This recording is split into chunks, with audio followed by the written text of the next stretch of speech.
Привет! Это «Испытание правдой». Здесь я отвечаю на ваши вопросы, испытывая вас на прочность. Если уровень правды зашкаливает, у меня всегда есть стоп-слово. Ради бога, флюгиге Хаймен. Уверены? Да, прошу вас. Ваше право. Внести флюгиге Хаймен. Итак, поехали. Какие книги ты любишь? Не художественные. С художественной литературой проблема. С самых школьных лет. Люблю книги умные, каких-нибудь нобелевских лауреатов. Сейчас читаю про социальную психологию. Кайфушечка. Честное слово. У тебя есть фотоальбомы? Если речь идет про те, которые на бумаге, то у меня нет. Я не распечатываю, нигде там не храню, ни в кошельках, ни в портмоне, поскольку нет ни первого, ни второго. И этих, как они, которые ставятся на стол с фотокарточками. Фоторамок у меня тоже нет. Ни альбомов, ни фоторамок. То есть все давно в прошлом осталось. Когда-то, да, конечно, были. И когда гости приходили, можно было втюхать им: смотрите фотографии. А сейчас кому чего покажешь, они тебя и так видят каждый день. Гневаются, я бы даже сказал, пролистывая 10-ю сторис твоей жизни на солнечном пляже. Ты отправляешь дикпики? Да, в этих сторис именно они. Интересно, кстати, как раньше отправляли дикпики, когда были бумажные фотографии. То есть пришло письмо, а его как бы не ты вскрыл, а родители. Нет, я не отправляю. И, слава богу, не получаю. О чем говорят линии на руках? О том, что ты уснул на арматуре. Если про хиромантию, наверное, кому-то они о чем-то говорят, мне так точно нет. Я думаю, что вот линии на пальцах, они как бы там входят в какую-то основную дактилоскопическую формулу и индивидуализируют нас. Чтобы кто-то на вот моделях айфончиков предыдущих мог пальцем подтверждать свою личность. Тут они о тебе многое говорят. Чем аукцион лучше прямой продажи? Как мы от пальцев перескочили. Наверное, потому что на аукционе цена повышается максимальным образом. Задействуются психологические установки людей, они вступают в конкуренцию и покупают себе какую-нибудь хрень за деньги, которые не были бы готовы заплатить. А в случае прямой продажи они, наверное, могли бы торговаться, там еще что-то. Если сравнивать, то я прямую продажу не люблю.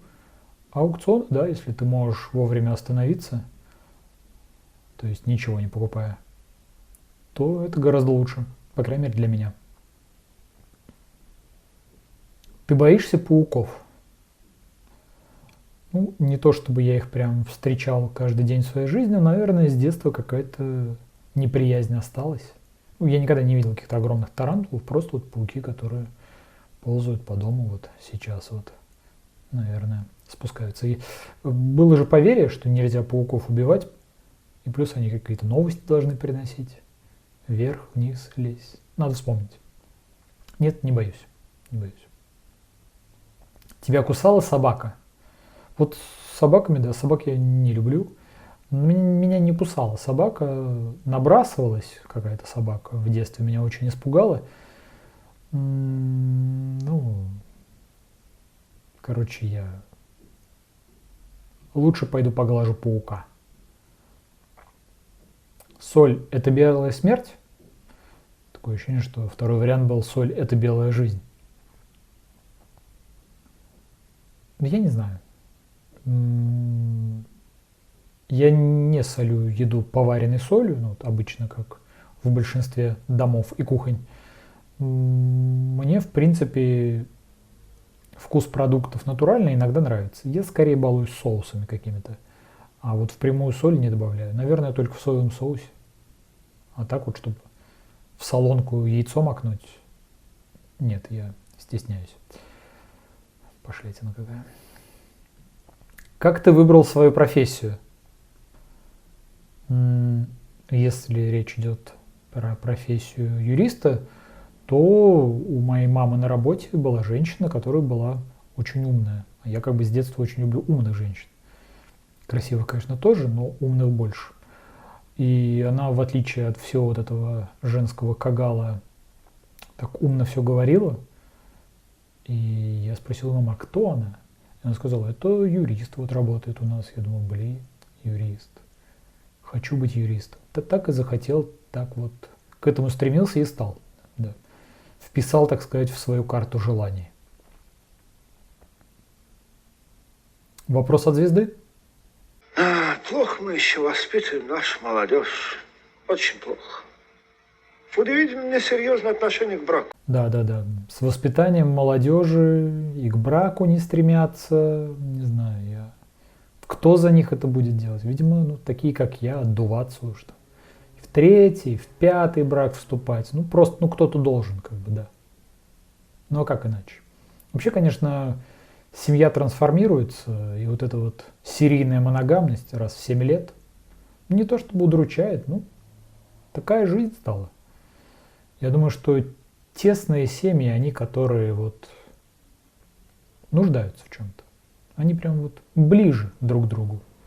А когда люди самодостаточные живут на расслабоне, какая семья? Вот так вот. Понял, нет? На этом сегодня все.